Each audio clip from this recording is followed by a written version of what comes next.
இந்த வீடியோவை கொஞ்சம் பாருங்களேன். என்னுடைய ஓட்டு அநியாயமா பறிக்கப்பட்டிருக்கு. இது எல்லாத்துக்குமே பதில் சொல்லி ஆகணும். யார் சொல்லணுமோ அவங்க கண்டிப்பா சொல்லி ஆகணும். இந்த மாதிரி விஷயத்தெல்லாம் என்ன சொல்கிறேனே தெரியல. என்னாச்சு தெரியுமா?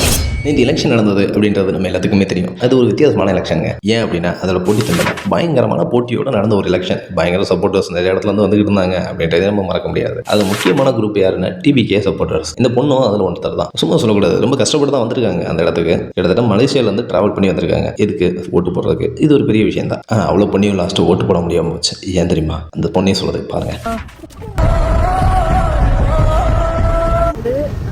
6:30 வரைக்குமே இந்த லைன் இருந்தனால அலோவ் பண்ணியிருக்காங்க. ஸோ ரொம்ப முயற்சி பண்ணோம். நான் முயற்சியே பண்ணாமல் நான் இந்த ஓட்டை இழந்திருந்தேன் அப்படின்னா நான் ரொம்ப ரொம்ப ஃபீல் பண்ணியிருப்பேன். பட் நான் முயற்சி பண்ணி என்னோட ஓட்டு அநியாயமாக பறிக்கப்பட்டிருக்கு. அநியாயமாக பறிக்கப்பட்டிருக்கு அப்படின்ட்டு சொன்னது மட்டும் திரும்ப ஏன் போட்டு காமிக்கிறேன் தெரியுமா? முழு கதையை நான் சொல்கிறேன். இந்த அம்மா 24ஆம் தேதி ஃப்ளைட் புக் பண்ணியிருக்கோம். மலேசியாவில் சென்னையிலேருந்து அவங்க சொந்த ஊருக்கு ஓட்டு போடுறதுக்காக. ஆனால் அந்த ஃப்ளைட்டை மிஸ் பண்ணுறாங்க. ஸோ 22ஆம் தேதி புக் பண்ணி வராங்க. அப்படி வரும்போது பூத்துக்கு வர்றதுக்கு கிட்டத்தட்ட 7 மணி ஆகிடுது. நார்மலாக பூத்தில் உள்ள நடைமுறையை முதல்ல படிங்க. நீங்கள் மலேசியாவில் இருங்க, சிங்கப்பூரில் எங்கே வேணாலும் இருங்க, முதல்ல கொஞ்சமாவது படிங்க. எலெக்ஷன் ஒன்றும் சும்மா தேட்டருக்கு ஒன்று கிடையாதுங்க. 10 நிமிஷம் லேட்டாக வந்தோன்னா உள்ள ஓடுறதுக்கு. எலெக்ஷன் கமிஷன் நடத்துது. அதுக்குன்னு ஒரு சில ப்ரொசீஜர் இருக்குது. உதாரணத்துக்கு கிட்டத்தட்ட 5 மணிலேருந்து 6 மணிக்குள்ளே அவங்களோட போலிங் டைம் முடிஞ்சிடும். அதுக்கப்புறம் காவல்துறை சார்பாக கேட்ட இழுத்து மூடிட்டு உள்ள இருக்கவங்களுக்கு மட்டும், அதாவது கியூவில் நிற்கிறவங்களுக்கு மட்டும் 30 பேருக்கு டோக்கன் கொடுப்பாங்க. ஸோ டைம் முடிந்ததுக்கப்புறமும் கடைசியாக இருக்க அந்த 30 பேருக்கு ஓட்டு போடுறதுக்கான வாய்ப்பு கொடுக்கப்படும். அது மாற்றுக்கிறதே இல்லை. ஆனால் அது 6 வரைக்கும் தாங்க போகும். 7 மணி வரைக்கும் போகாது. நீ மலேசியாவிலேருந்து வந்துருக்கலாம், சிங்கப்பூர்லேருந்து வந்துருக்கலாம், ஆஸ்திரேலியாவில் கூட வந்துருக்கலாம். ஆனால் 7 மணிக்கு வந்தது இந்த மாரல் கோட் ஆஃப் கான்டக்ட், அதாவது அந்த புரோட்டோக்காலை தாண்டுது. ஸோ உங்களால் ஓட்டு போட முடியாது. இதுதான் நிதர்சனம். ஸோ நீங்கள் இதை எப்படி சொல்லியிருக்கலாம் அப்படின்னா, இவ்வளோ கஷ்டப்பட்டு என்னால் ஓட்டு போட முடியாமல் போச்சு அப்படின்ற மாதிரி நீங்கள் சிம்பதியாக வீடியோ போட்டுருக்கலாம். அதுக்கு பதிலாக அநியாயமாக என் ஓட்டை பறிச்சிட்டாங்க அப்படின்னு போட்டது ரொம்ப தப்புங்க. இதை நான் எதன் அடிப்படையில் சொல்கிறேன் அப்படின்றது உங்களுக்கு வீடியோலே தெரியும். ஒரு சிலர் நீங்கள் நினைக்கலாம், இவங்க போக்குவரத்து நெரிசல் கிளம்பாகல பஸ் கிடைக்கல அப்படின்னு.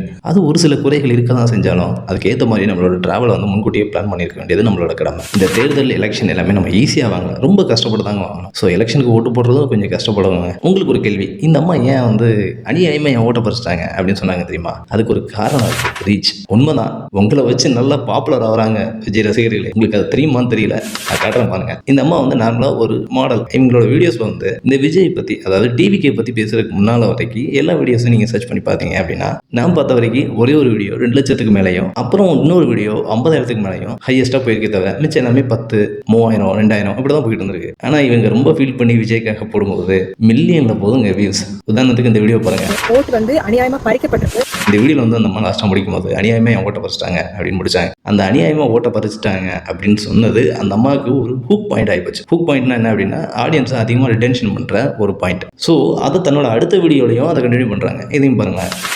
என்னுடைய ஓட்டு அநியாயமாக பறிக்கப்பட்டிருக்கு. இது எல்லாத்துக்குமே பதில் சொல்லி ஆகணும். யார் சொல்லணுமோ அவங்க கண்டிப்பாக சொல்லி ஆகணும்.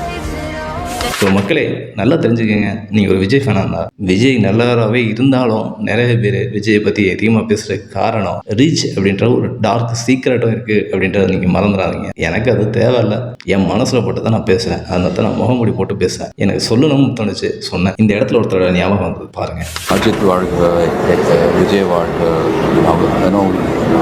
நீங்கள் எப்போ வாழ போகிறீங்க? வேணா உண்மைதான், நீங்கள் சப்போர்ட் பண்ணாதான் அவங்க வாழுவாங்கன்னு இல்லை. இப்படினாலும் அவங்களுக்கான சப்போர்ட் கண்டிப்பாக கிடைக்கும். ஸோ நீங்கள் உங்கள் குடும்பத்தை பாருங்கள். இந்த வீடியோ பிடிச்சிருந்ததுன்னா கமெண்ட் பண்ணுங்கள். இந்த மாதிரி நிறைய பேர் இருக்காங்க, அவங்க நான் ரிவீல் பண்ணணும்னா கொஞ்சம் சப்ஸ்கிரைப் பண்ணி எனக்கு சப்போர்ட் பண்ணுங்கள்.